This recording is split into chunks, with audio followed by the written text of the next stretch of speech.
بسم الله الرحمن الرحيم. الحمد لله رب العالمين، والصلاة والسلام على رسول الله وعلى آله وصحبه ومن تبعهم بإحسان إلى يوم الدين. وبعد، فنواصل كتاب البيان الأوحد في توحيد الله الأحد. Masih pada penetapan sifat al-wajh lillahi subhanahu wa ta'ala, bahwa keyakinan ahlu sunnah mengatakan Allah subhanahu wa ta'ala memiliki wajah, dan penetapan sifat al-wajh sebagaimana yang telah kita uraikan dalilnya dari Al-Quran dan sunnah serta ijma' salaful ummah. Begitu juga kita mengatakan bahwa wajah Allah subhanahu wa ta'ala tidak sama dengan wajah makhluk manapun. Wajah Allah subhanahu wa ta'ala tidak sama dengan wajah makhluk manapun pada kaifiyahnya. Dan wajah Allah subhanahu wa ta'ala di antara konsekuensi kenikmatan penghuni surga. Bahwa wajah Allah subhanahu wa ta'ala di antara konsekuensi kenikmatan penghuni surga ketika mereka masuk ke dalam surga, sebagaimana yang telah Nabi kabarkan, idza dakhala ahlul jannati al-jannah wa ahlun nari nara. Nah, kemudian Allah Jalla wa Ala berkata kepada penghuni surga, apakah kalian ingin aku tambahkan kenikmatan? Nah, kemudian penghuni surga mengatakan, alam tubayyid wujuhana wa tunjina minan nar wa tudkhilna al-jannah. Bukankah engkau ya Allah telah putihkan wajah kami dan telah engkau selamatkan kami dari neraka? Nah, kemudian fayakshifullahu al-hijab. Kemudian Allah menyingkap hijabnya. Nah, kemudian penghuni surga pun apa? Melihat wajah Allah subhanahu wa ta'ala. Maka tidak ada yang paling mereka cintai dari kenikmatan surga kecuali melihat wajah Allah tabaraka wa ta'ala. Maka inilah keyakinan ahli sunnah wal jamaah dalam penetapan sifat al-wajh, bahwa Allah Jalla wa Ala memiliki wajah, dan wajah Allah tidak sama dengan wajah manusia atau makhluk manapun. Kemudian telah kita sebutkan juga iskal dari tafsir al-Imam al-Bukhari rahimahullah. Pada hakikatnya bukanlah iskal, akan tetapi Imam Bukhari menafsirkan ayat Al-Quran itu dengan sebagian tafsirnya. Nah, dan ini telah kita bahas di pertemuan sebelumnya. Kita lanjutkan. Qala al-muallif rahimahullahu ta'ala, iskal fi surati al-Baqarah. Kemudian ada iskal juga di surah Al-Baqarah ayat 115 ketika Allah Jalla wa Ala mengatakan, walillahil masyriqu wal maghrib fa aynama tuwallu fa thamma wajhullah innallaha wasi'un alim. Maka di surah Al-Baqarah disebutkan hanya milik Allah lah al-masyriq wal maghrib, yakni timur dan barat. Maka kemana saja kalian menghadapkan wajah kalian, maksudnya kemana saja kalian menghadap, maka disitulah wajah Allah, wajhullah. Kemudian Allah mengatakan sesungguhnya Allah maha luas lagi maha berilmu. ففي قوله تعالى فثم وجه الله هل هي من نصوص الصفات؟ Nah, ketika Allah mengatakan fathamma wajhullah, fahunaka ay thamma, maka di sana ada wajah Allah. Maka apakah ayat ini juga menetapkan bahwa yang dimaksud di dalam ayat ini wajhullah adalah wajah Allah, sifat Allah, atau ada tafsiran yang lain? Nah, fatufidu إثبات صفة الوجه لله تعالى على الوجه اللائق به سبحانه أم أنها ليست من نصوص الصفات, atau ayat ini bukan menunjukkan penetapan sifat wajah bagi Allah. وهل من حملها على غير نصوص الصفات داخل في باب التأويل المذموم. Nah, apakah siapa yang menafsirkan di surah Al-Baqarah ini fathamma wajhullah, maka di situ ada wajah Allah, siapa yang menafsirkan wajhullah artinya bukan wajah Allah, bukan sifat Allah, apakah ini termasuk di antara ta'wil yang tercela Nah, akan kita jawab iskalan ini. Baik. Al-jawabu an hadha al-iskal, jawaban dari muskilah ini. Awalan, ta'addadat aqwalu ahli al-ilm fi al-murad bil lafzi wajh fi hadhihi al-ayah ala aqwal ahammuha ma yali.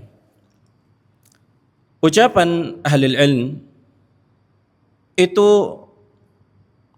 bervariasi dan beragam tentang tafsiran yang dimaksud dengan wajah di surah Al-Baqarah ayat 115, yakni fathamma wajhullah.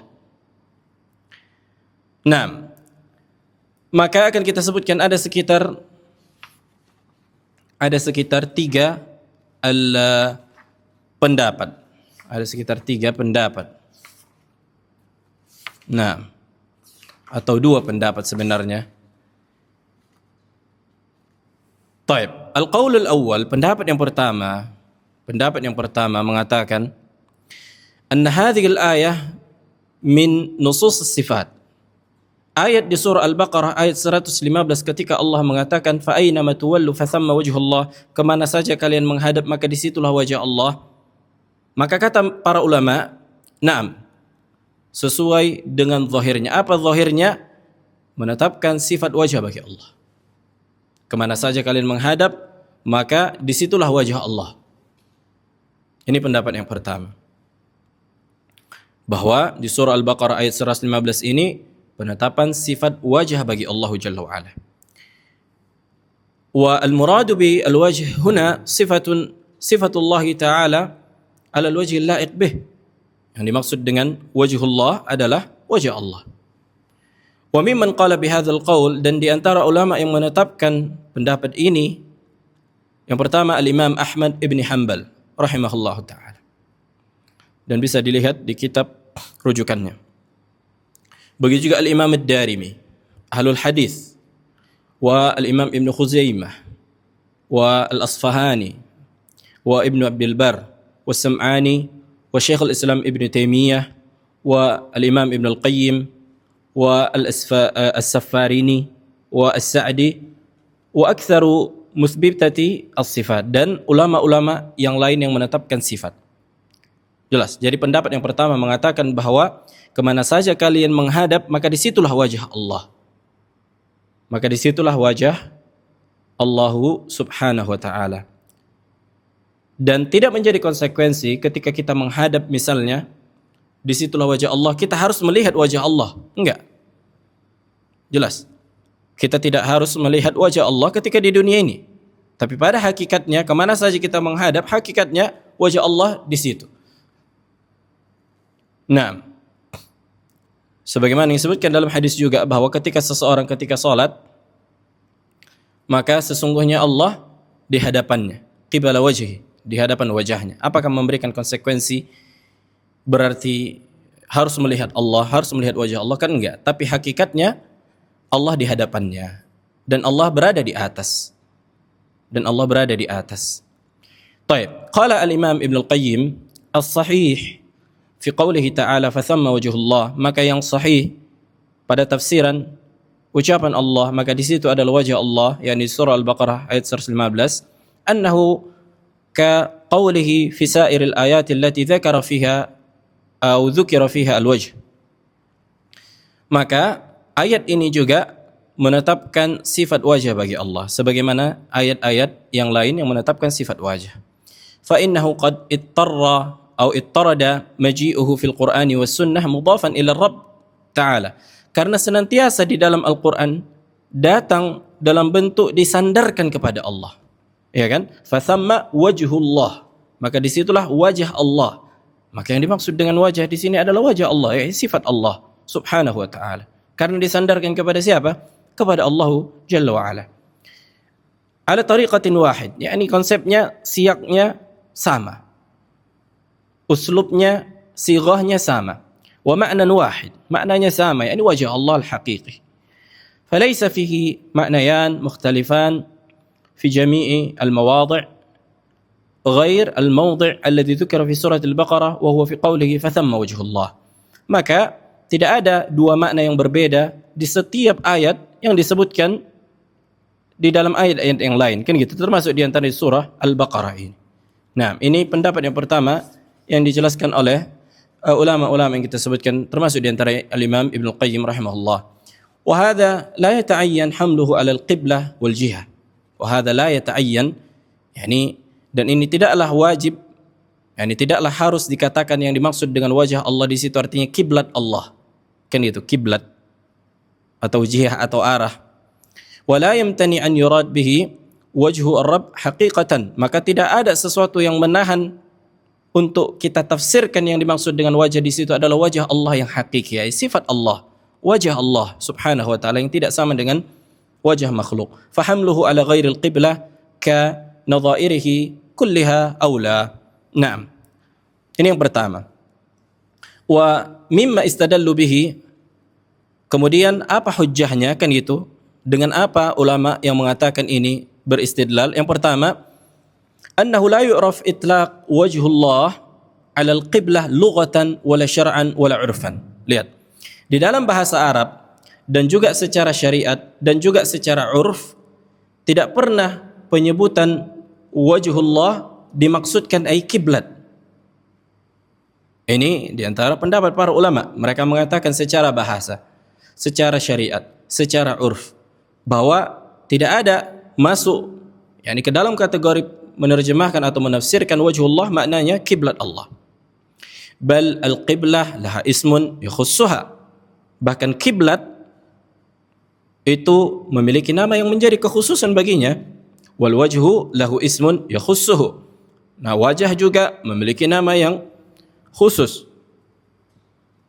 Fala yadkhul ahaduha 'alal akhar. Maka enggak boleh masuk, maksudnya menafsirkan wajah artinya kiblat Allah secara bahasa, secara syariat dan secara 'urf. Jangan dicampur adukkan.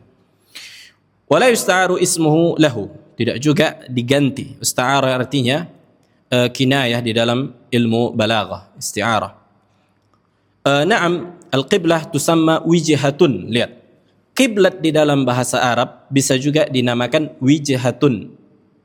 Wijhatun di dalam bahasa Arab, kiblat dinamakan wijhatun. Berbeda dengan wajhullah dan wijhatun. Perlu dibedakan. Nah, kama qala ta'ala, sebagaimana yang Allah katakan, walikullin wijhatun huwa muwalliha. Dan setiap pihak memiliki kiblat. Setiap pihak memiliki apa? Kiblat. Yani Yahudi memiliki kiblat, kaum muslimin memiliki kiblat, kan gitu. Huwa muwalliha, yani Allah lah pemiliknya. Wa qad tusamma jihatun, bisa juga dikatakan jihah, tapi bukan wajhullah. Perlu diperhatikan ini. Kemudian yang kedua, as-siyaq, konteksnya, konteks ayat ini. Fa inna Allah subhanahu akhbara 'anil jihad allati tastaqbiluha al-umamu munakkiratan atau munakkaratan mutlaqatan ghair mudafatin ilaih. Konteksnya Allah Jalla wa Ala mengkabarkan arah yang menjadi kiblat setiap umat, kan gitu, dalam bentuk nakirah. Dalam bentuk nakirah mutlak, wijhatun. Itu tadi dia nakirah dan dia mutlak. Tidak diidhafahkan, tidak disandarkan kepada siapa. Nah, sebagaimana Allah katakan walikulli wijhatun huwa muwalliha, dan setiap pihak, setiap umat memiliki kiblat dan dialah Allah apa? Pemiliknya. Fastabiqul khairat, maka berlomba-lombalah kalian dalam kebaikan. Aina ma takunu ya'ti bikumullahu jami'an. Di mana saja kalian berada, Allah pasti akan membangkitkan kalian, mendatangkan kalian seluruhnya. Innallaha ala kulli syai'in qadir. Sesungguhnya Allah Maha kuasa atas segala sesuatu. Fata'ammal hadha as-siyaq fi dhikri al-wijhat al-mukhtalifah allati tuwalliha al-umamu wujuhahum. Nah, maka konteksnya Allah menyebutkan bahwa setiap umat memiliki kiblat. Apa, dengan lafaz apa Allah mengungkapkannya? Dengan lafaz wijhatun, bukan dengan wajah, bukan dengan wajhullah, sebagaimana di surah Al-Baqarah 115. Jelas? Naam. Kemudian turunlah ayat wa nazal alaihi qauluhu ta'ala walillahil masyriqu wal maghrib, dan hanya milik Allah lah timur dan barat. Fa aina matuwallu fa thamma wajhullah, kemana saja kalian menghadap kiblat, mengarah, maksudnya ketika mau salat kan gitu, maka di situ adalah wajah Allah subhanahu wa ta'ala. Innallaha wasi'un alim, sesungguhnya Allah maha luas lagi maha mengetahui. Wanzur hal yulaim as-siyaq, yani apakah sesuai dengan konteks yang pertama dengan konteks yang kedua? Kan berbeda. Jelas. Di ayat di surah Al-Baqarah kita sebutkan walillahil masyriq wal maghrib fa aynama tuwallu fa thamma wajhullah. Hanya milik Allah lah timur dan barat, kemana saja kalian menghadap maka di situ adalah wajah Allah, yani sifat Allah subhanahu wa ta'ala. Dan sudah kita sebutkan tidak menjadi konsekuensi kita harus melihat Allahnya, wajah Allah kita lihat kan gitu, tapi pada hakikatnya kita menghadap wajah Allah subhanahu wa ta'ala. Nah, sebagaimana akan datang nanti penjelasan dalam hadis. Nah, adapun di surah Al-Baqarah yang lain Allah mengatakan walikulli wijhatun huwa muwalliha. Walikullin, yani kullin di sini tanwin, di dalam bahasa Arab dikatakan tanwin iwad. Tanwin iwad, pengganti. Maksudnya walikulli ummatin, setiap umat memiliki apa? Wijhatun, memiliki kiblatun.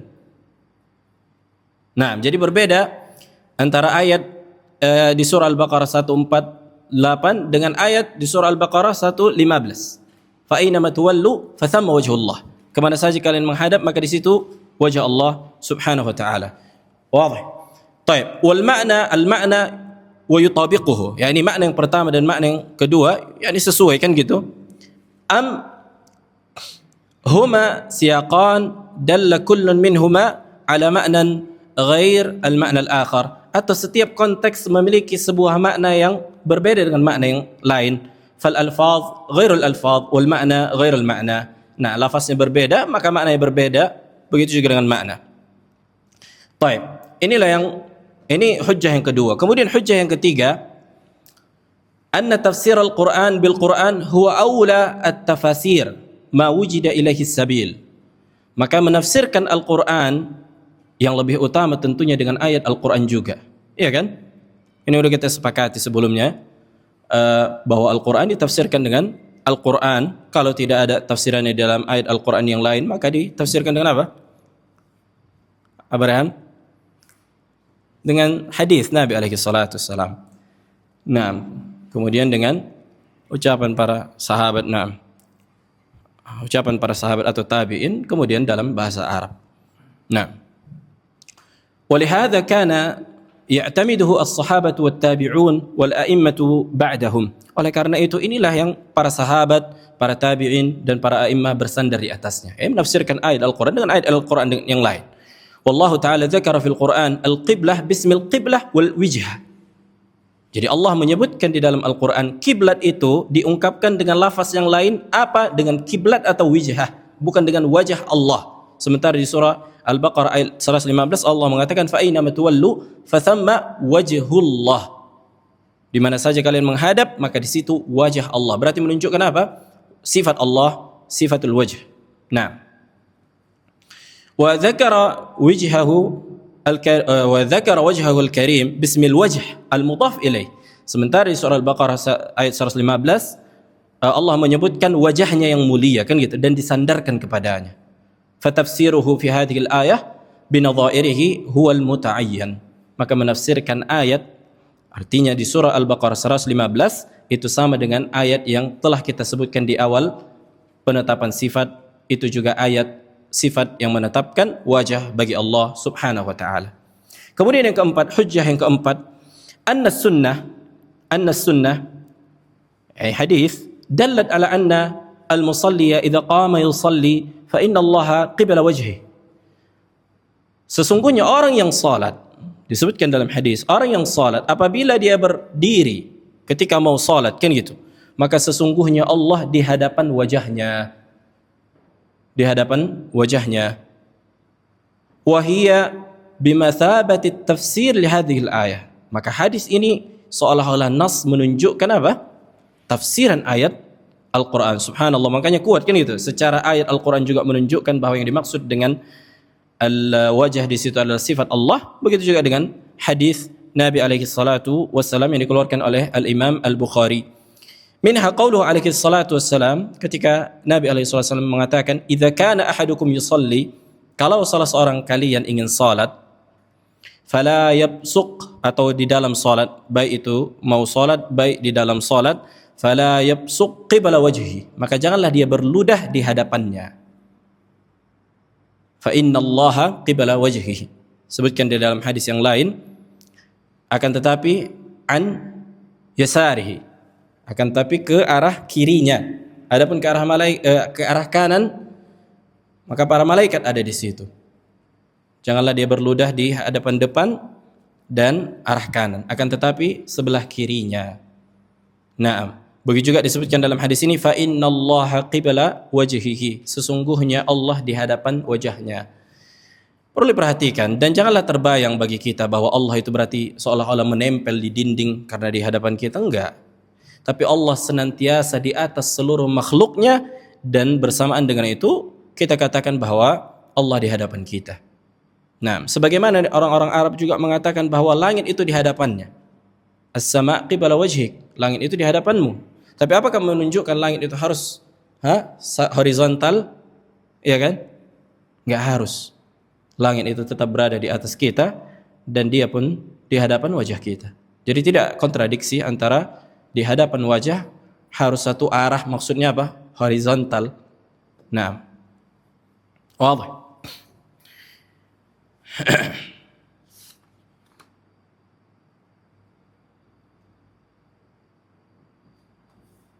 Nah, adapun masalah berludah boleh di bahunya kalau, karena di zaman Nabi alaihissalam belum ada karpet, maka ketika orang misalnya ada dahak atau apapun itu kan gitu, dia mau berludah, penuh ludah di mulutnya, silahkan dia berludah ke arah kiri. Karena kalau di zaman Nabi alaihissalam masjid itu masih pasir. Nah, maka kafarahnya disebutkan menimbunnya. Seorang yang berludah hendaknya menimbunnya. Nah, kemudian masalah fiqhi, apakah boleh berludah menghadap kiblat? Kan gitu. Oh, apakah boleh? Maksudnya apakah larangan ini ketika sholat atau di luar sholat? Ketika sholat saja. Nah, berselisih para ulama tentang masalah ini. Maka yang lebih tepat Allah alam menghindarinya di luar salat juga. Hendaknya seseorang menghindari berludah, jangan menghadap kiblat, usahakan. Nah, wadah. Masalahnya waktu kalau di luar masjid nggak tahu di mana arah kiblat kan gitu, totonya menghadap kiblat, itu berludah. Tapi usahakan untuk tidak berludah menghadap kiblat. Ini lebih selamat. نعم. طيب القول الثاني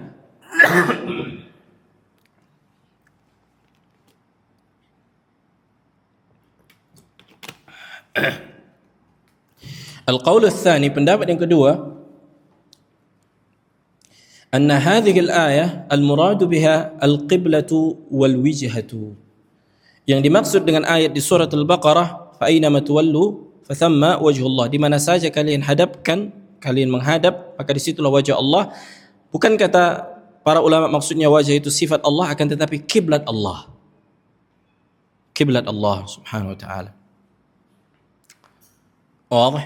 Wa mimman qala bihadzal qaul, dan di antara ulama yang mengatakan dan memegang pendapat ini, Mujahid ibn Jabar, Imam Mujahid, wa Ikrimah, wal Hasan al-Basri, wa Qatadah, wa Muqatil, wa Syafi'i, wa Syekhul Islam Ibn Taimiyah di pendapatnya yang lain.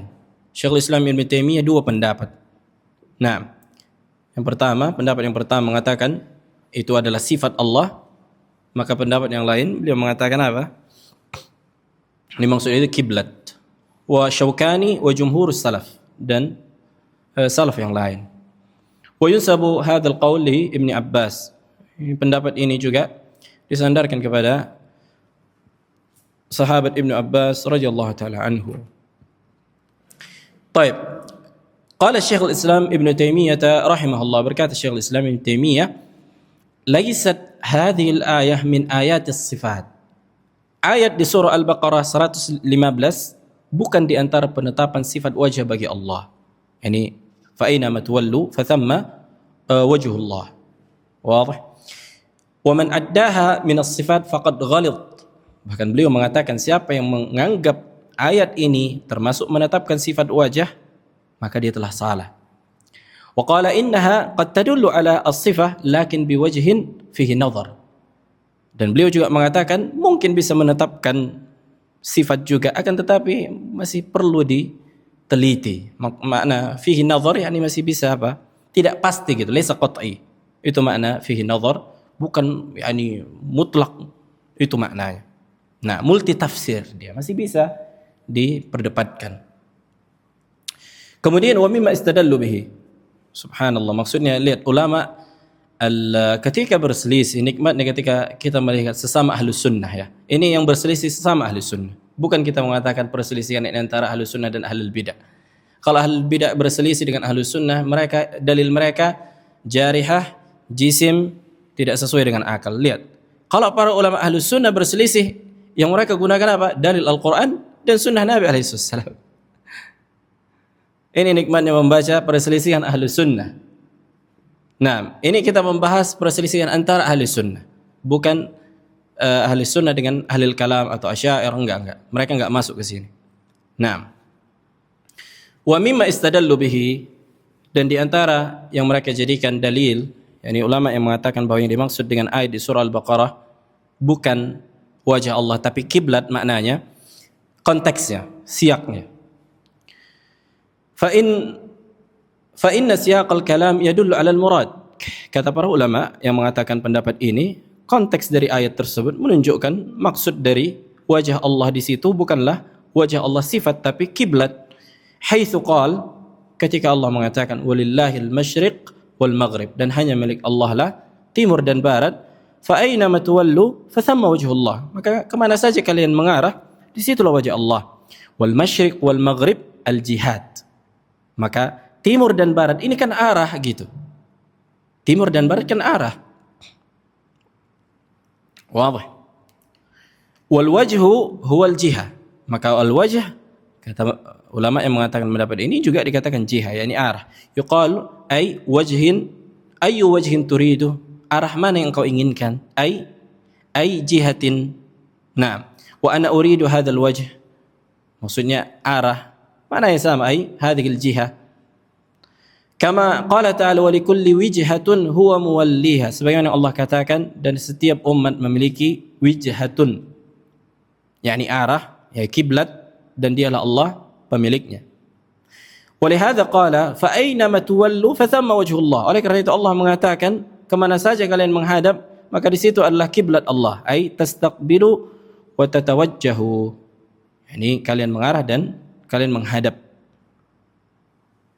Subhanallah, yang satu mengatakan siaknya menunjukkan sifat Allah, yang satu mengatakan siaknya bukan sifat Allah tapi kiblat Allah. Nah, yang kedua, hujjah mereka yang kedua, annal wajh yuradu bihi al-jihah fi lughatil Arab. Annal wajah diinginkan juga secara bahasa Arab, maknanya apa? Jihah. Kan itu, yuqalu qasadtu hadzal wajh, aku inginkan arah ini, wa safartu ila hadzal wajh, ketika aku safar aku mau mengarah ke sini. Nah, ay ila hadhil jihah, maksudnya ke arah ini. Wa hadza katsirun masyhur, ini juga banyak digunakan. Fal wajhu huwal jihah, wajah itu jihah. Nah, al-qaulul fasl, kemudian kesimpulannya apa? Al-qaulu al-faslu fi hadhil mas'alah. Kesimpulannya sebenarnya tidak membenturkan dua tafsiran para ulama. Enggak perlu kita benturkan. Wadih, ini yang lebih selamat kan gitu. Mimma sabaqa man arada al-aqwal min ardi al-aqwal fil mas'alah, sebagaimana yang telah kita paparkan dari permasalahan ini, fa inna aqraba al-aqwal huwa anna al-ayah tadullu ala al-amrayn jami'a. Maka ayat ini di surah Al-Baqarah 115, fa aina ma tuwallu fa thamma wajhullah menunjukkan dua makna sekaligus. Apa saja yang dua makna ini? Yang pertama sifat Allah wajah, yang kedua kiblat. Yang kedua kiblat. Tadullu 'ala al-qiblah wa tadullu 'ala sifati al-wajh. Wa ma'na al-ayah la yajuzu hamluhu 'ala al-wajh faqat wa kadzalika la yajuzu hamluhu 'ala sifati Allah faqat. Nah, dan inilah metode yang tepat, dan sebenarnya memang tidak ada kontradiksi ya kan, bahwa ketika kita mengatakan fa aina ma tuwallu fa thamma wajhullah, kemana saja kalian menghadap maka di situ adalah wajah Allah dan kiblat Allah di situ. Maksudnya apa?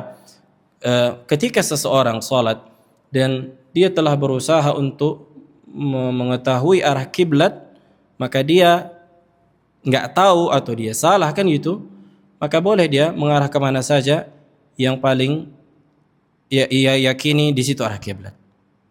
Misalnya di tengah padang pasir malam, nggak ada bintang. Kalau orang Arab biasanya ada bintang, mereka tahu arah mana, barat timur mereka faham. Kemudian masuk waktu isya atau masuk waktu subuh. Kalau kita sekarang mungkin nggak kita rasakan kan gitu, nggak ada yang nggak tahu kiblat. Udah ada aplikasi, udah ada kompas. Tapi kalau zaman dulu atau mungkin nanti datang waktu di masa itu, maka kita nggak tahu arah kiblat. Jelas. Kalau sekarang kita safar, singgah ke restoran ada musola, udah ada jelas kiblat katanya. Nggak pernah kita mendapatkan keadaan kita nggak tahu arah kiblat, kecuali mungkin lagi ke ladang antum, tapi matahari kan kelihatan gitu, bisa kita terka-terka arah barat. Nah, tapi itu dia kesimpulannya. Taib, wa mimma yu'ayyidu dzalik, dan di antara yang menguatkan pendapat ini, ai menggabungkan dua makna, dua tafsiran. Yang pertama apa kita sebutkan tadi? Sifat wajah, yang kedua al-qiblat. Nah, ahsant. Anna al-Arab la tutliqu lafdha al-wajh illa liman lahu wajhun haqiqatan. Nah, orang-orang Arab, yakni secara bahasa Arab, tidaklah menyebutkan wajah kecuali yang memiliki wajah hakiki. Wa anna hadha uslub min asalib al-Arab fil khitab. Ini diantara uslub Arabiyah ketika menyampaikan dan mengungkapkan. Kan itu. Yang kedua, anna man nuqila anhum anna al-ayah tadullu al-qiblah lam yunqal anhum nafyu dalalah al-ayah ala al-wajh. Ketika kita menukilkan ucapan salaf bahwa mereka menafsirkan ayat di surah Al-Baqarah surah 15, mereka mengatakan yang dimaksud dengan wajah Allah di situ adalah kiblat Allah, mereka tidak menafikan bahwa juga yang dimaksud di situ apa? Wajah Allah, kan itu. Bal ghayatu ma nuqila itsbatuhum li dalalati al-ayati ala al-qiblah wa hadha la yunazi'uhum fihi al-qailuna bi itsbati as-sifati min al-ayah. Nah, artinya intinya para salaf tidak berselisih. Nah, fa innal ayata tadullu 'ala al-qiblah wa 'ala sifatil wajh. Karena ayat menunjukkan kiblat, menunjukkan juga sifat wajah bagi Allah. Kemudian yang ketiga, anna man qala bi dalalatil ayah 'ala al-qiblah min as-salaf wal a'immah lam yaquluhu li'annahum yanfuna wajha Allah alladhi yuradu aw yarahu al-mu'minuna fil akhirah, bal qaluhu li'anna dhalika zahir al-khitab 'indahum. Oke lah, kita katakan sebagian ulama mengatakan yang dimaksud dengan wajhullah di surah Al-Baqarah ayat 115 adalah kiblat Allah. Mereka tidak menolak wajah bagi Allah yang akan dilihat nanti oleh penghuni surga. Tapi pada kasus ini, ayat ini mereka mengatakan kiblat Allah. Kan gitu. Jadi jangan apa? Jangan dijadikan ini bahan untuk mengilzam ahlu sunnah bahwa ahlu sunnah mengatakan juga mentakwil. Enggak, bukan kayak gini konsepnya. Tidak semua ayat para ulama salaf itu apa? Sepakat untuk mentakwil. Kan itu. Tapi kita katakan ini diantara tafsir salafu as-salih. Faedah manhajiyah. Qad yakhtalifu ba'dul ulama fi tafsiri ba'd afrad al-adillah, walakin lam yakhtalif fi aslin min usuli al-masail. مثل ما وقع في هذه الآية وآيات الساق، ولا يصح الاحتجاج بما اختلف في الجزئي الاستثنائي على نفي الأصل ما اتفقوا عليه. Bisa jadi sebagian ulama berselisih pada tafsiran sebagian ayat Al-Quran. Akan tetapi mereka tidak berselisih pada perkara yang menjadi pondasi dan usul permasalahan. Contohnya ayat ini di surah Al-Baqarah dan ayatus saq. Nah, yauma yukshafu an saqin di surah di Al-Qur'an kan disebutkan ketika hari di mana Allah menyingkap saq, yakni betis. Sebagian ulama ahlu sunnah menafsirkan, bahkan sebagian para sahabat dan sebagian yang lain datang dari sebagian sahabat, mereka menafsirkan hari di mana disingkap, yakni makna yauma yukshafu an saqin, pada hari ketika disingkap, maksudnya hari yang sangat pedih, itu menunjukkan hari yang sangat pedih, bukan disingkap betis. Jelas? Tapi yang benar, wallahu a'lam, disebutkan dalam dalil yang lain bahwa Allah Jalla wa Ala, ini juga ayat menunjukkan Allah memiliki betis. Sebagaimana hadis surah, hadis yang menunjukkan bahwa orang-orang beriman melihat Allah dan bagaimana mereka mengetahui Allah dengan betis. Allahu a'lam.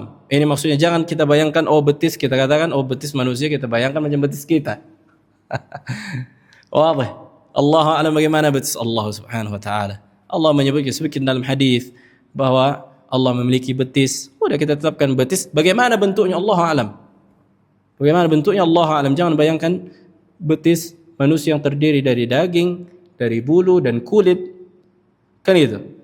Allahu a'lam bagaimana bentuknya. Yang jelas kita pahami Allah memiliki betis sudah. Nah. Taib. Kemudian wa amma madhhabu al-mu'awwilah. Adapun madhhab ahli ta'til, orang-orang yang menolak sifat wajah bagi Allah, min al-mu'attilati wa mutaakhiri al-mulaffiqah, faqad awwalu sifat al-wajh. Mereka mentakwil dan mentahrif sifat wajah. Artinya ayat-ayat dan hadis yang menunjukkan Allah memiliki wajah. Waqalu, dan mereka berkata, itsbatu al-wajh yaqtadi at-tarkib. Ini syaitan mereka, dajjal mereka ini, dia senantiasa kata mereka kalau Allah memiliki wajah berarti memberikan konsekuensi, yakni Allah memiliki, yakni tersusun, kan gitu. Sementara kaidah filsafat mengatakan Tuhan itu tidak boleh tersusun, tidak boleh bergerak. Kata mereka Tuhan itu harus statis, harus diam, dan Tuhan itu harus satu kesatuan. Hakikatnya bilang Allah nggak ada, bilang Allah nggak ada, kan gitu. Kenapa? Karena tidaklah segala sesuatu yang ada di luar pikiran, maksudnya real wujudnya, zatnya itu ada, kecuali memiliki banyak sifat. Nah, dan Asy'ariyah menetapkan sifat ilmu, sifat kalam, sifat sam', sifat basar, berarti tarkib juga lah ini, kan gitu. Iya kan? Makanya kita katakan, wahai Asy'ariyah, imma kalian ikuti Mu'tazilah dan Mu'tazilah ikuti Jahmiyah dan Jahmiyah mengikuti Ghulatu al-Falasifah mengatakan Allah enggak ada, atau kalian wahai Asy'ariyah ikuti Ahlus Sunnah mengatakan Allah memiliki banyak sifat sebagaimana Allah tetapkan dalam Al-Qur'an dan Sunnah dan tanpa menggunakan konsekuensi tarkib, tersusun. Allah tersusun, enggak boleh tersusun karena kalau tersusun nanti macam makhluk. Ini kata mereka. Wadah. Falau kana Allahu muttasifan bil wajh, sekiranya, ini ucapan mereka, sekiranya Allah memiliki sifat wajah, lakana murakkaban minal wajh wa min ghairihi, maka berarti Allah akan tersusun dari wajah dan selain wajah. Wat tarkibu yu'abbiruna anhu ahyan katsira bi annahu yaqtadi at-taksim wa tashbih. Syuf. Mereka juga mengatakan tarkib itu hakikatnya jisim. Balik lagi ke apa? Jisim. Allah musta'an. Kalau Allah punya wajah berarti jisim, maka Allah bukan jisim. Kata mereka, wajib kita katakan Allah tidak punya wajah. Udah kita katakan kepada kalian wahai Asy'ariyah, katakan Allah tidak ada. Kenapa? Karena yang ada jisim, ya kan? Yang memiliki wujud adalah jisim makhluk. Udah katakan Allah tidak ada, silahkan kalian jadi ateis.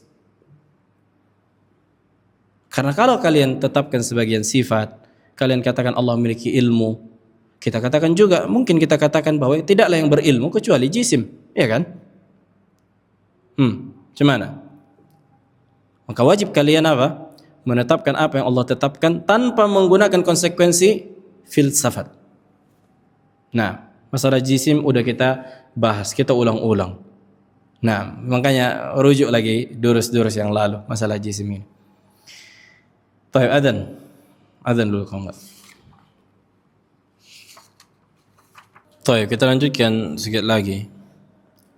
Qala al-muallif rahimahullah wa awwalu an-nusus al-waridati atau al-waridata fi sifati al-wajh bi ahad ma'nayain imma bil-dhat fayakunu ma'na qawlihi ta'ala wa yabqa wajhu rabbik wa yabqa dhatu rabbik atau bima'na al-thawab wal-iqab.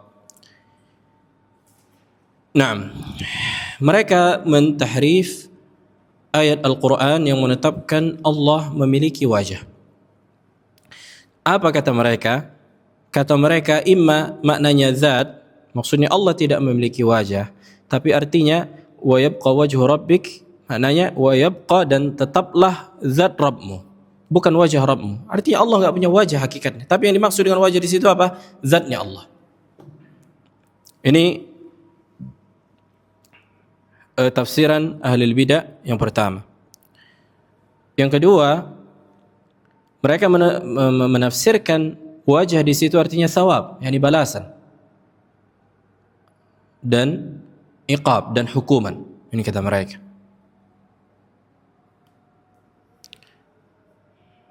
Jadi ada dua. Yang pertama mereka katakan wajah di dalam Al-Quran artinya wajah Allah, bukan wajah Allah tapi zat Allah atau pahala dan hukuman Allah subhanahu wa ta'ala. Hakikatnya, apakah Allah punya wajah? Kata mereka enggak ada wajah Allah sebenarnya. Wadah.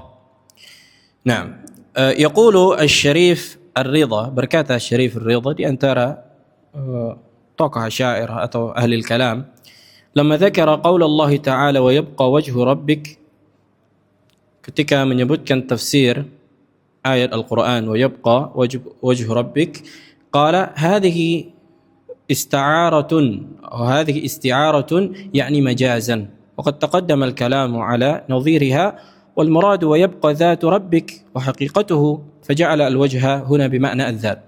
Nah, katanya maksud dari wajah Rabbmu bukan wajah Allah tapi zatnya Allah. Adapun mengungkapkan dengan wajah ini majaz katanya. Masalah majaz sudah habis kita kupas di pertemuan yang lalu. Ini di antara usul ahli al-bidah dari kalangan Asy'ariyah dan ahli al-kalam. Wa yaqulu Ar-Razi, berkata Ar-Razi di antara tokoh Asy'ariyah juga, ba'da an dzakara nusus al-wajh, ketika dia menyebutkan dalil-dalil dari Al-Qur'an yang menetapkan wajah, sifat wajah bagi Allah, katanya apa? I'lam annahu la yumkin an yakuna al-wajhu al-madhkuru fi hadhihi al-ayat wa hadhihi al-akhbar huwa al-wajh bima'na al-'udhu wal jarih. Subhanallah. Kata Ar-Razi, ketahuilah tidak mungkin menafsirkan wajah yang disebutkan di dalam ayat wa yabqa wajhu rabbik ibtigha'a wajhi rabbik, dan dalil-dalil yang menetapkan wajah itu tidak boleh dibawa kepada makna wajah yang di mana maknanya adalah anggota badan. Tuh. Sudah kita sebutkan, kita tidak menggunakan lafaz al-jariha atau al-udhu. Enggak boleh kita katakan anggota badan atau kan gitu, karena mengandung makna yang multi tafsir, bisa mengandung makna kebenaran, bisa mengandung makna kebatilan. Apa yang kalian maksud dengan anggota badan? Apakah wajah manusia ini terdiri dari anggota badan ini? Maka ini batil. Tapi kalau yang kalian maksud dengan anggota badan, maksudnya adalah Allah memiliki wajah dan itu dilihat, maka na'am, Allah menyebutkan, Rasulullah menyebutkan, iya kan? Bahwa manusia penghuni surga ketika masuk ke dalam surga akan melihat wajah Allah. Yusharu ilaihi apa yura, yakni dilihat, wajah Allah dilihat. Jelas. Maka kalimat anggota badan, yakni udhu atau jarihah, maka ini konsekuensi ucapan filsafat dan ilmu kalam. Ahlus sunnah tidak menggunakan ini. Kenapa? Coba datangkan dari Al-Quran dan Sunnah. Apakah ada menetapkan bahwa wajah Allah itu udhu atau bukan udhu, atau wajah Allah itu jarihah atau bukan jarihah? Coba datangkan Al-Quran dan Sunnah. Datangkan, baik itu hadis yang sahih atau yang dhaif. Wadah. Sampai mati pun mereka tidak pernah mereka mampu mendatangkan. Karena ini bukan datang dari Islam, ini datang dari Aristoteles, datang dari Aflaton, datang dari Ibnu Sina, datang dari orang-orang filsafat Yunani, yang dimana kebanyakan mereka ateis dan penyembah bintang. Subhanallah. Taib, ila an qal, sampai Ar-Razi pun mengatakan, idza arafta hadza, kalau engkau telah mengetahui ini, fanaqul, kita katakan, al-wajhu qad yuj'alu kinayatan 'anidz dzati taratan, wajah itu bisa juga kadang-kadang ditafsirkan mengungkapkan makna zat, arti wajah Allah, zat Allah. Wa an ar-ridha taratan ukhra, bisa juga wajah Allah maksudnya menunjukkan keridhaan Allah. Lihat, udah jauh kali lah ini kan tafsirannya. Wajah artinya keridhaan Allah, kata Ar-Razi. War-ridha alladhi huwa thawab, keridhaan Allah apa? Thawab, ini pahala. Nah, makanya sebenarnya kita tidak mengingkari asal dari sifat itu, kan gitu. Sekiranya lah ini Ar-Razi menafsirkan wajah maknanya keridhaan Allah, artinya pahala, artinya manusia penghuni surga akan melihat Allah, inilah hakikatnya, maka ini mungkin masih masuk akal, ya kan? Jadi konsekuensinya, sekiranya Ar-Razi menafsirkan wajah Allah artinya keridhaan, kenapa Ar-Razi engkau tafsirkan? Karena manusia penghuni surga nanti melihat Allah, melihat wajah Allah, kan? Dan ketika Allah memperlihatkan wajahnya kepada penghuni surga, ini menunjukkan Allah ridho kepada mereka, dan ini diantara kenikmatan Allah. Ini misalnya. Tapi Ar-Razi menolak, tapi Ar-Razi menafsirkan wajah dengan ridho. Kenapa? Karena jarihah, karena udhu, karena nanti jisim, itu hakikatnya. Nah, faraja'a al-wajh ila hadaini al-ma'nayain, az-zat atau as-thawab war-ridha. Inilah tafsiran ahlil kalam. Tafsiran ahlil kalam. Nah, jadi wajib kita lihat ketika ada ulama yang salah menafsirkan, bagaimana dia berijtihad? Apakah dia membangun ijtihadnya di atas ilmu filsafat, atau ijtihadnya karena memahami dalil? Ya kan? Ini perlu difahami. Ini perlu dipahami. Ada ulama keliru dalam menafsirkan. Kenapa? Karena dia melihat dalilnya begini, datang dari Al-Quran. Tapi kalau ahlil kalam bukan melihat dalil, karena nggak masuk akal, karena nanti jisim, karena nanti jarihah, karena nanti udhu. Maka ini jelas menyelisihi akidah Ahlussunnah dan akidah ahlil Islam. Taib, walakin qawluhum hadza ghairu sahih, ucapan mereka tentunya ini batil, wala tusa'iduhum al-usul wala ad-dilalah asy-syar'iyyah wal-awjuh allati tadullu ala butlani hadha at-ta'wil mutaaddidatun wa minha. Maka kita akan sebutkan sisi kebatilan. Yang pertama, al-awwal butlan al-asl alladhi aqamu alaihi hadha at-ta'wil, batilnya pondasi yang mereka membangun di atas ta'wil ini, tahrif ini, tafsir ini. Faqad sabaqa at-ta'kid miraran ala anna nisbat as-sifat al-mushtaraka fi al-ma'na al-kulli la yaqtadi at-tashabuh baina al-mawsufat. Sudah kita sebutkan di pertemuan yang lalu juga. Ketika kita mengatakan Allah punya wajah, manusia punya wajah, tidaklah memberikan konsekuensi wajah Allah itu kaifiatnya sama dengan wajah makhluk, kan itu, atau manusia. Iya kan? Nah, karena nanti kalau kita katakan, oh kalau Allah punya wajah, manusia punya wajah, berarti wajah Allah macam manusia. Udah katakan Allah tidak ada. Kenapa? Karena manusia ada, Allah ada. Sementara wujud Allah, keberadaan Allah tidak sama dengan wujud dan keberadaan manusia. Nah, wa mimma yadullu ala dzalika anna Allah Ta'ala dzakara anna lil malaikah aidian wa quluban. Dan Allah Jalla wa Ala menyebutkan para malaikat memiliki tangan dan hati. Kama fi qoulihi ta'ala, sebagaimana Allah sebutkan, basitu aydiyahum atau basitu aydihim akhriju anfusakum. Nah, ketika para malaikat itu membentangkan tangannya sambil memukul orang-orang kafir dengan mengatakan, keluar roh-roh kalian dari diri kalian. Subhanallah. Nah, memukul orang-orang kafir. Macam mana tangan malaikat? Allahu a'lam. Faqauluhu ta'ala hatta idza fuzzi'a an qulubihim qalu madza qala rabbukum qalu al-haq wa huwa al-'aliyyul kabir. Sampai ketika Allah berkata, disebutkan di dalam hadis kan gitu, idza takallama Allah bil wahyi, nah akhadhat sampai apa? Sampai para malaikat mendengar. Nah, ka'annahu silsilatun min safwan, seolah-olah rantai yang dipukulkan. Nah, sampai para malaikat pingsan ketika Allah berbicara dan mereka mendengar ucapan Allah, para malaikat pingsan hatta idza fuzzi'a an qulubihim. Nah, qalu madza qala rabbukum, ketika mereka tersadar, ini rasa takut itu dihilangkan dari hati-hati mereka, mereka berkata, apa yang dikatakan Rabb kalian? Maka Jibril pun berkata dan para malaikat yang lain adalah kebenaran. Coba bayangkan bagaimana hati para malaikat. Allahu a'lam. Ya kan? Ini perkara yang gaib. Dan begitu juga kita mengatakan Allahu a'lam bagaimana wajah Allah. Ini perkara yang gaib. Wala yalzam min dzalika an takuna al-malaikah mithl bani Adam fil haqiqah, bal mukhtalifuna anhum kama huwa ma'lum. Dan tidaklah menjadi konsekuensi ketika para malaikat memiliki tangan dan hati, maka persis seperti apa? Hati dan tangan manusia. Nah, bahkan berbeda. Wa kadzalika adafa Allahu al-ghadab ila jahannam. Lihat. Neraka Jahannam itu marah. Kama fi qawlihi ta'ala, takadu tamayyazu min al-ghayz kullama ulqiya fiha fawjun sa'alahum khazanatuha alam ya'tikum nadhir. Wa la yalzam min dhalika an yakuna ghadab Jahannam mithla ghadab bani Adam, wa la haqiqati Jahannam mithl haqiqah bani Adam. Kan gitu. وكذلك ذكر الله البكاء أو أن ذكر الله أن البكاء ممكن في السماء والأرض. Lihat, Allah mengatakan langit dan bumi itu menangis. Mungkinnya langit dan bumi menangis.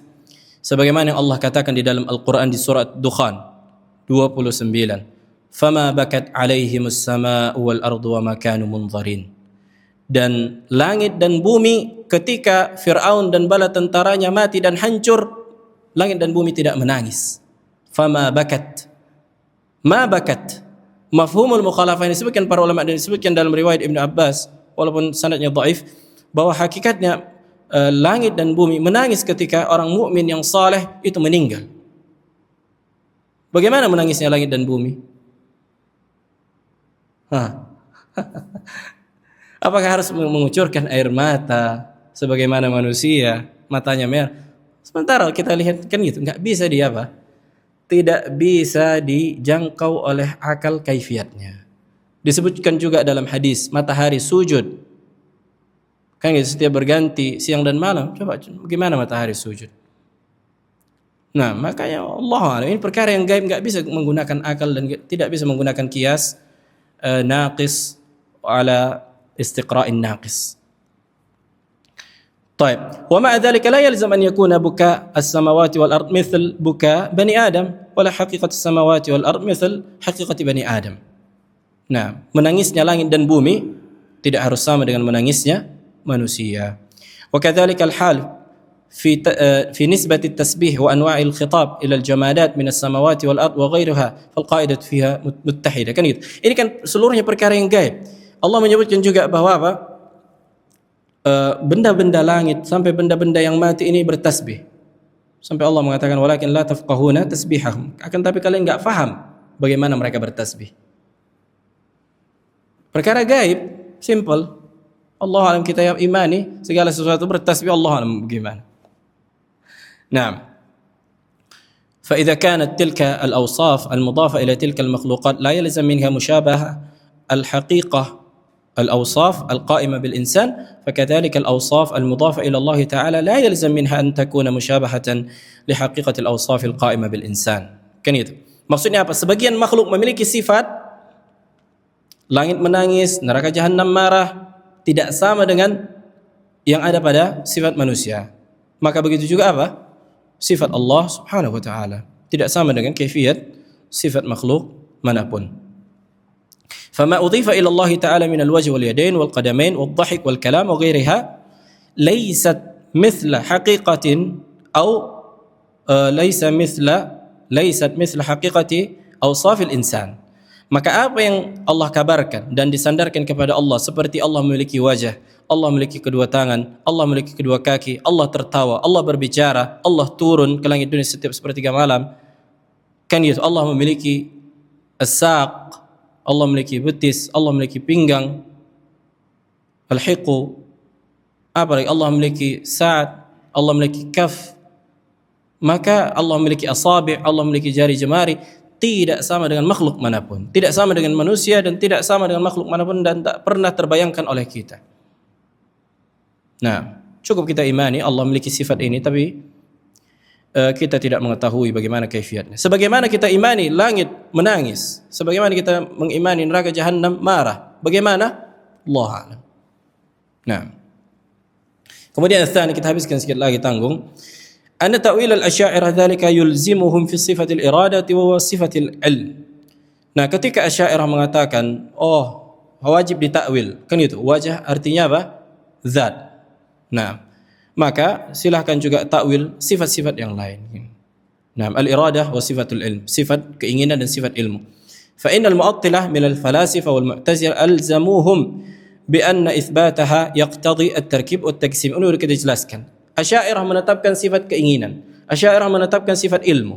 Berarti tarkib juga lah ini, tersusun dari banyak sifat. Berarti kayak manusia juga, kayak makhluk juga, jisim juga, ya kan? Wah. Nah, makanya udah sebutkan senantiasa. Imma kalian katakan sebagaimana ucapan ahli sunnah, Allah memiliki sifat sebagaimana yang Allah kabarkan dan Nabi kabarkan dalam Al-Quran tanpa mengatakannya jisim atau bukan jisim. Iya kan? Kita tetapkan sebagaimana yang Allah tetapkan dan Rasulullah tetapkan. Atau kalian tolak, bilang Allah enggak ada. Silahkan jadi ateis. Kenapa? Karena nanti kalau kalian katakan Allah memiliki ilmu, Allah memiliki keinginan, Allah memiliki penglihatan, Allah memiliki apa lagi? Pendengaran, sebagaimana yang dikatakan Asy'ariyah, berarti tersusun dan tarkib memberikan konsekuensi jisim. Udah, enggak bisa kalian menghindar. Kalau kalian mengatakan Allah ada tapi tidak memiliki sifat, berarti kalian samakan Allah dengan makhluk, karena makhluk ada. Iya kan? Silahkan kalian apa bilang Allah enggak ada. Silahkan jadi ateis kalian. Nah, biar real, ini kan munafik namanya. Baik. الثالث لا إله إلا الله. أي نعم. الثالث أن تركيب نصوص التي جاءت في صفة الوجه يناقض هذه التأويلات مناقضة ظاهرة. Dan susunan kalimat yang Allah kabarkan dan Rasulullah kabarkan yang menetapkan sifat wajah ini kontradiksi dengan apa? Takwil mereka yang mengatakan apa? Apa takwil Asy'ariyah? Kevin? Ketika mereka mengatakan wajah, mereka menyebutkan dua sebagaimana kita nukilkan ucapan Razi. Ada yang masih ingat? Abu Rashid. Nah, ahsan, yang pertama zat, yang kedua ahsan, keridhaan atau thawab atau apa namanya? Balasan. Baik. An-Nabi sallallahu alaihi wasallam ista'adza biwajhi Allah taala. Rasulullah alaihi salatu wasallam berlindung dengan menyebutkan wajah Allah. Kan gitu?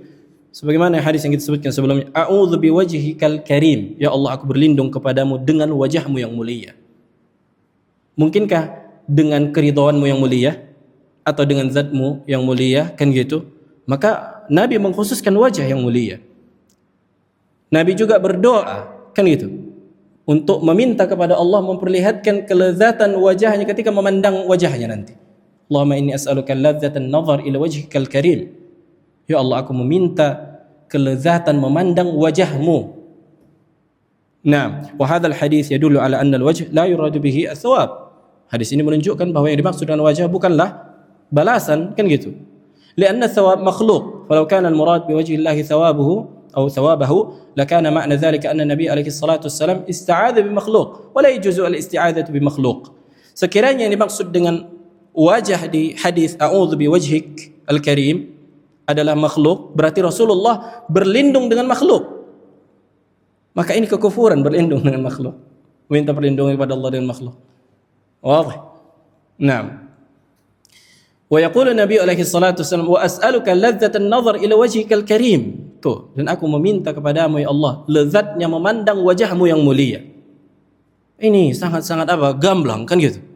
فهذا الحديث يدل على أنه يستحيل أن يكون المراد بالوجه الثواب. Ini mustahil, hadis ini menunjukkan bahwa yang dimaksud dengan wajah adalah pahala atau balasan.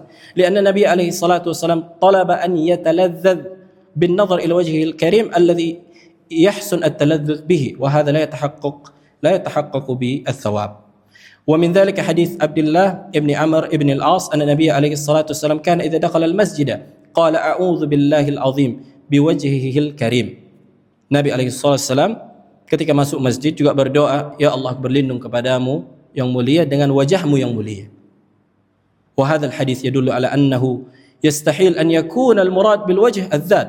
Hadis ini menunjukkan mustahilnya menafsirkan wajah maknanya zat. Kan itu, karena Nabi alaihi salatu wasallam ista'adza billah thumma ista'adza biwajhihi.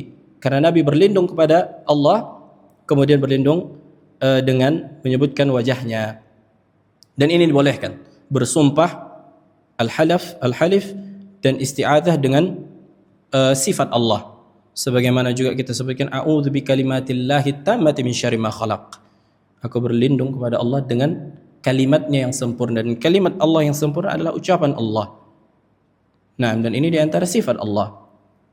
Wadih. Ini menunjukkan juga bahwa Al-Qur'an dan ucapan Allah adalah sifat bagi Allah, bukan makhluk. فمجموع هذه النصوص في تركيبها يدل على أنه يستحيل أن يكون المراد بالوجه الثواب أو الذات. Kemudian yang terakhir الرابع أما تأويلهم الوجه بالذات فقد أبطله عدد من العلماء بعدد من الأوجه وفي ذلك يقول البيهقي. Adapun mereka ketika menafsirkan wajah maknanya zat, ini telah dibantah para ulama yang banyak dengan bantahan yang bermacam-macam dan berbagai sisi, di antaranya Al-Imam Al-Baihaqi. Wa in kana Al-Baihaqi rahimahullah memiliki sebagian ketergelinciran dan terkena efek Asy'ariyah. Al-Baihaqi rahimahullah. Hadhihi sifat tariqu itsbatiha as-sama'. Tapi beliau menetapkan sebagian sifat seperti ahli sunnah. Kata beliau, sifat ini metode dalam menetapkannya adalah sama'. Yani wajah ini metode dalam menetapkannya adalah as-sama'. Apa maksud as-sama'? Ay Al-Qur'an dan sunnah. Yani dalil sam'i.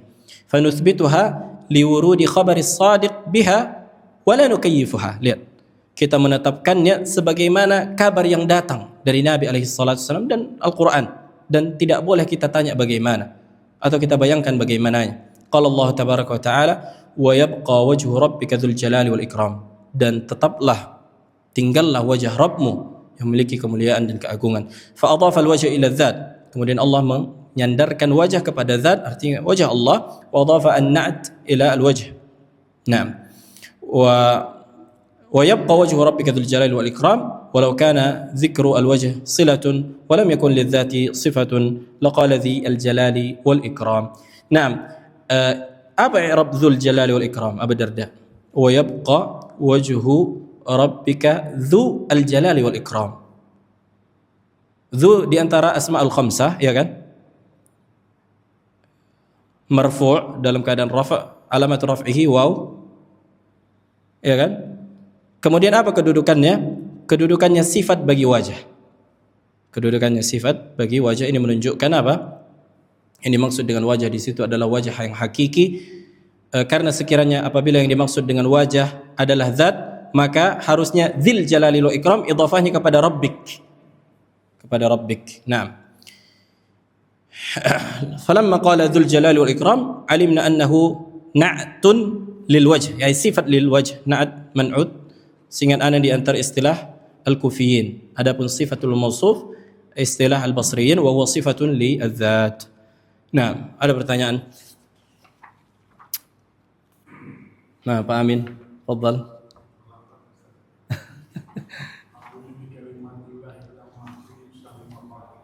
Nah,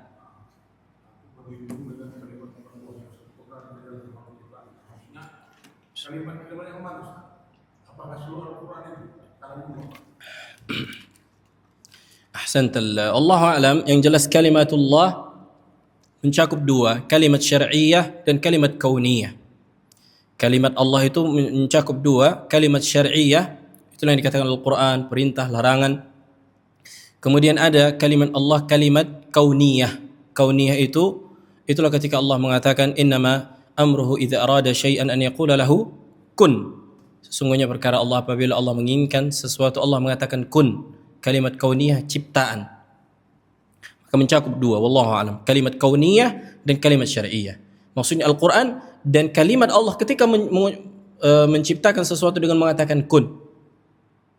Nah, dan Allah pun berbicara dengan ucapan yang kita tidak ketahui, kan gitu, dengan bahasa yang Allah kehendaki.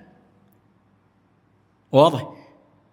Nah, ketika disebutkan tadi dalam ayat hatta idza fuzzi'a an qulubihim qala madza qala rabbukum, para malaikat berkata, apa yang dikatakan Allah ketika Allah berbicara, kan gitu. Karena mereka pingsan, mendengar ucapan Allah, pingsan para malaikat. Kemudian mereka bangkit dan bertanya kepada Jibril, apa yang dikatakan Allah wahai Jibril? Jibril mengatakan al-haq, kebenaran. Nah, apakah dengan bahasa Arab? Allahu alam. Ya kan? Apakah dengan bahasa Arab? Allahu alam. Kemudian kalau ada yang mengatakan buktinya ini dikatakan ini kan sedang menceritakan. Bukankah Allah juga mengatakan hudhud? Pakai bahasa Arab? Apakah ada burung hudhud pakai bahasa Arab dengan Nabi Sulaiman? Kan dengan bahasa yang yang Allah mengetahui dan Nabi Sulaiman mengetahui. Ini sedang menceritakan. Begitu juga penghuni surga berbicara dengan penghuni neraka. Apakah dengan bahasa Arab? Allahu alam. Maksudnya apa? Allah Subhanahu wa taala berbicara dengan bahasa Ibrani, dengan bahasa Suryani. Kan itu? Bukankah Injil dalam bahasa Suryani, Taurat dengan bahasa Ibrani? Ini di antara ucapan Allah Subhanahu wa taala. Dan Allah pun berbicara dengan makhluknya dengan bahasa yang Ia kehendaki. Apa itu? Allahu alam. Makanya kalimat Allah tidak pernah habis dengan bahasa yang Allah kehendaki, dan tidaklah setiap bahasa kecuali memiliki huruf. Ini masalah, masuk ke dalam masalah berbicara. Nah, dan Allah berbicara dengan huruf dan suara. Nah, ada pertanyaan lagi? Fadhal.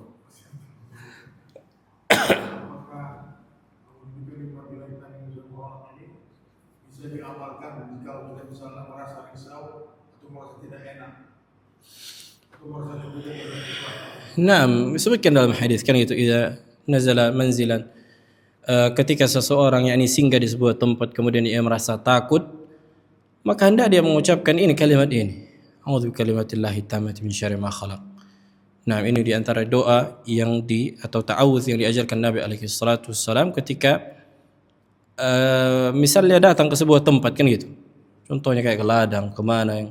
Nah, jangan dengan mengatakan minta izin dulu sebagaimana yang diajarkan orang-orang tua yang jahil terhadap ilmu tauhid.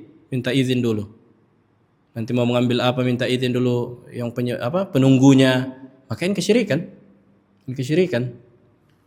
Nah, maka ini yang diajarkan Nabi. Kan itu. Karena mereka para jin, para syaitan tidaklah bisa memberikan mudarat kecuali dengan izin Allah Jalla wa Ala. Nah. طيب خلاص سبحانك اللهم وبحمدك اشهد ان لا اله الا انت استغفرك واتوب اليك